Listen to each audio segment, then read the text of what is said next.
दुबे। एक तरफ पुतिन ने अपने परमाणु युद्धाभ्यास से अमेरिका को डरा दिया है, तो गाजा में हमास के एंटी टैंक दस्ते के हमलों से इजराइल को बड़ा झटका लगा है। पिछले 24 घंटों में हमास ने इजराइल की टैंक ब्रिगेड पर ऐसा हमला किया जिसके बाद नेतन्याहू अपने जनरलों से पूछ रहे हैं कि आगे क्या होगा।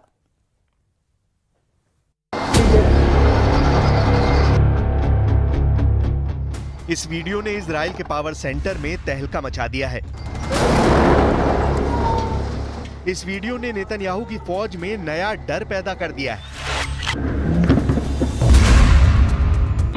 क्योंकि जो धमाका है उसमें न सिर्फ इजराइल का टैंक फट रहा है, बल्कि इजरायली सेना की ताकत वाली छवि भी चकनाचूर हो रही है। अब हुआ क्या, बहुत गौर से देखिए, क्योंकि इस वीडियो ने इजरायली सेना की चूलें हिला दी हैं। गाजा के जबालिया में हमास का एंटी टैंक दस्ता एक्टिव होता है। हमास का लड़ाका गली में बारूदी सुरंग बिछाने के बाद तबाह हो चुकी इमारत से निकलता है और फिर इंतजार होता है इजराइल के मरकावा टैंक का। टैंक आता है और कुछ सेकंड बाद होता है बहुत बड़ा धमाका।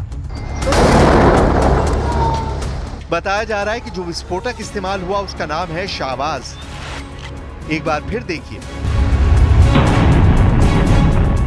मरकावा टैंक के चीथड़े उड़ जाते हैं। अब देखिए हमास के एंटी टैंक दस्ते का दूसरा हमला। यह मरकावा टैंक एक गली से सड़क पर जैसे ही आता है,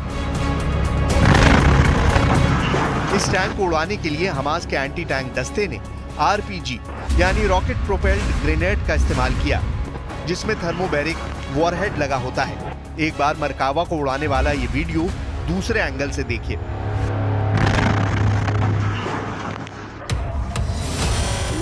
इस वीडियो में देखिए दो लोग भागते हुए इजराइल के मरकावा टैंक की तरफ बढ़ते हैं और जल्दी से उसकी दाईं तरफ कुछ फिट करके अलग अलग दिशा में भाग जाते हैं। चंद सेकंड के बाद होता है बड़ा धमाका।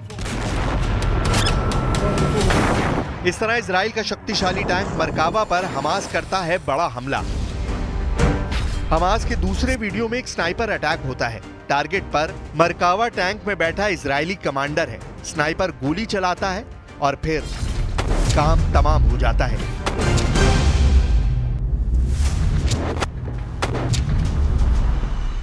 गाजा और दक्षिण लेबनान दोनों मोर्चों पर इसराइल की मार्केवा टैंक और नीमार बख्तरबंद गाड़ियों के लिए बुरी खबर आ रही है। ये हमास और हिजबुल्लाह का आसान टारगेट बन रही हैं। एक तरफ से हमास के एंटी टैंक दस्ते सुरंगों में एक्टिव हैं और दूसरी तरफ हिजबुल्लाह भी दूसरी तरफ दक्षिण लेबनान में इसराइल को काफी नुकसान पहुंचा रहा है। कुल मिलाकर इजरायली बख्तरबंद वाली ब्रिगेड इस वक्त दहशत में है। मरकावा टैंक और नेमर बख्तरबंद गाड़ियों का गाजा और दक्षिण लेबनान के अंदरूनी इलाकों में टहलना आसान नहीं रहा है। इजराइल को डराने वाली खबरें पश्चिमी देशों से मिल रही हैं। पश्चिमी देशों की रिपोर्ट बता रही है कि हमास के आगे इजराइल पूरी तरह कामयाब नहीं हो रहा। सिनवार को खत्म करने के बावजूद नेतन्याहू की फौज गाजा में ऑपरेशन करने के लिए मजबूर है। हालांकि नेतन्याहू और उनके जनरल बार बार दावा कर रहे हैं कि इजराइल की सेना ने हमास की कमर तोड़ कर रख दी है। गाजा पर बमबारी में अब तक 43,000 से ज्यादा लोग मारे जा चुके हैं। गाजा में लोग रोज लाशों को उठा रहे हैं। रफा से लेकर जबालिया और उत्तरी गाजा में हो रहे इजराइल के ऑपरेशन तेज हो गए हैं। खंडर बन चुके गाजा में हैरानी की बात यह है कि लाशों का पहाड़ खड़ा करने के बावजूद हमास बाकी है। सिनवार मारा जा चुका है, लेकिन हमास जिंदा है। सिनवार को घेर कर मारने के बाद भी हमास बाकी है। यह अमेरिकी खुफिया एजेंसियों और पश्चिमी मीडिया की रिपोर्ट है कि हमास के 50% लड़ाकों को इजराइल अभी खत्म नहीं कर पाया है। इजरायली सेना की 4 डिवीजन यानी करीब 40,000 सैनिक गाजा में तैनात हैं। इनमें से 10,000 के आसपास तो सिर्फ रफा इलाके के आसपास हैं।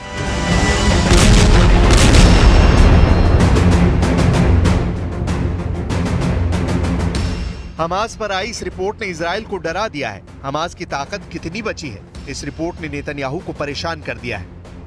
अमेरिका का मीडिया बता रहा है कि हमास जैसे फिर जिंदा हो चुका है। गाजा में अपनी फौज को नुकसान होता हुआ देखकर नेतन्याहू बहुत बेचैन है। यह बात साफ है कि वो बहुत टेंशन में है, क्योंकि रिपोर्ट के साथ अब हमास के नए नए खतरनाक वीडियो भी वायरल हो रहे हैं। इजराइल के लिए मैसेज साफ है कि हमास के 2 चीफ मारे जाने के बाद भी उसकी ताकत कम नहीं हुई है। गाजा में जिस तरह इजरायली टैंक फट रहे हैं, ऐसे हर धमाकों के साथ साबित हो रहा है कि हमास कमजोर नहीं हुआ है, उसकी ताकत इजराइल के लिए और खतरनाक बनती जा रही है। गाजा और दक्षिण लेबनान में मरकावा टैंक पर हमले तेज हो चुके हैं। इजराइल की सेना पर अचानक ताबड़तोड़ हमलों के क्या मायने हैं, इसका जवाब नेतन्याहू के पास भी नहीं है। ये गाजा है जिसे चारों तरफ से इजराइल ने घेरा हुआ है, और यहां से आ रहे ऐसे वीडियो को देखकर नेतन्याहू अगर हैरान नहीं होंगे तो ताज्जुब की बात है। איננו מרפים ממשימת הניצחון, ומרכיב מרכזי במשימת הניצחון הוא השבת כל חטופינו, כולם, החיים והחללים כאחד, להחזירם הביתה לישראל.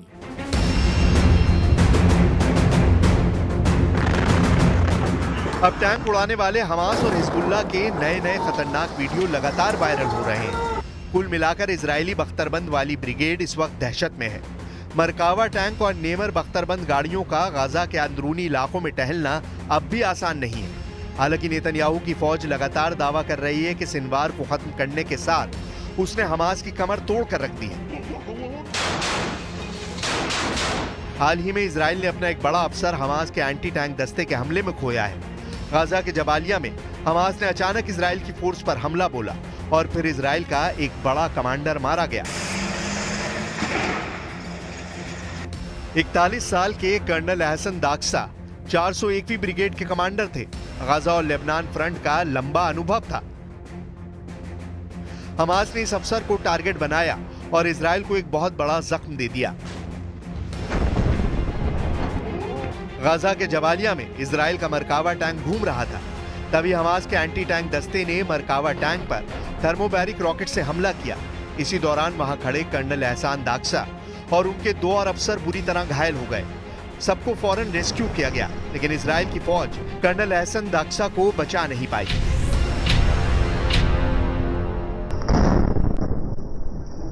היום בהיתקלות בצפון רצועת עזה, במרחב ג'באליה, נפל מפקד חטיבת השריון 401, אלוף משנה אחסן דקסה, ונפצעו מפקד גדוד באורח קשה ושני קצינים נוספים באורח קל. המפקדים נכנסו לשטח בטנקים ויצאו מהם לטובת תצפית. במהלך התצפית נפגעו מהפעלת מטען כשהם מחוץ לטנק. इसमें कोई शक नहीं कि गजा से आ रहे ऐसे बहुत से वीडियो ने इजराइल के पावर सेंटर में तहलका मचा दिया है।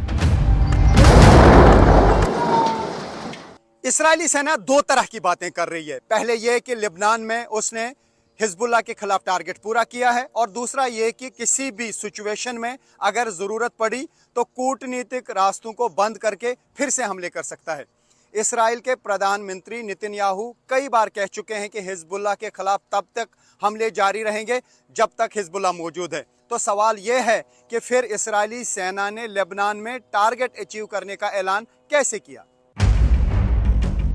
इजराइल ने माना है कि गजा में चल रहे युद्ध में उसके 358 सैनिक मारे जा चुके हैं, 2300 से ज्यादा घायल हैं। 7 अक्टूबर 2023 से अब तक इजराइल के 6 कर्नल हमास के हाथों मारे जा चुके हैं। हमास का दावा है कि उसने इजराइल के 1600 से ज्यादा सैनिक मार डाले हैं, जबकि 3400 घायल किए हैं। हमास का दावा यह भी है कि उसके एंटी टैंक दस्ते ने इजराइल के 750 टैंक, बख्तरबंद गाड़ी और बुलडोजर फोड़ डाले हैं। מאז אותו יום שחור אנחנו נלחמים. זוהי מלחמת הקיום שלנו. מלחמת התקומה. כך אני מבקש לקרוא למלחמה באופן רשמי. מאז אותו יום שחור אנחנו בהתקפה ב7 חזיתות. התקפת הנגד שלנו על אויבינו בציר הרשע של איראן היא תנאי הכרחי להבטחת עתידנו, להבטחת ביטחוננו. नेतन्याहू बड़े बड़े दावे कर रहे हैं, लेकिन सच ये है कि खंडर बन चुके गाजा और यहां लाशों का पहाड़ खड़ा करने के बावजूद हमास बाकी है।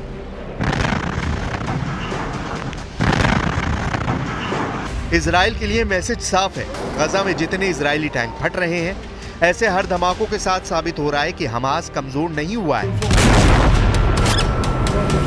सिनवार के मारे जाने के बावजूद उसकी ताकत बरकरार है और इजराइल के टैंक और बख्तरबंद गाड़ियां रोज फोड़ी जा रही हैं।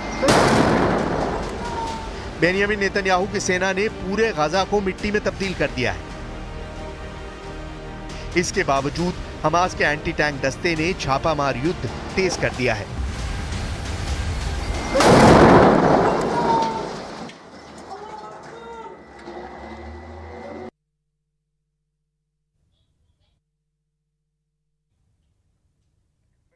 रुके एक बहुत छोटे से ब्रेक के लिए।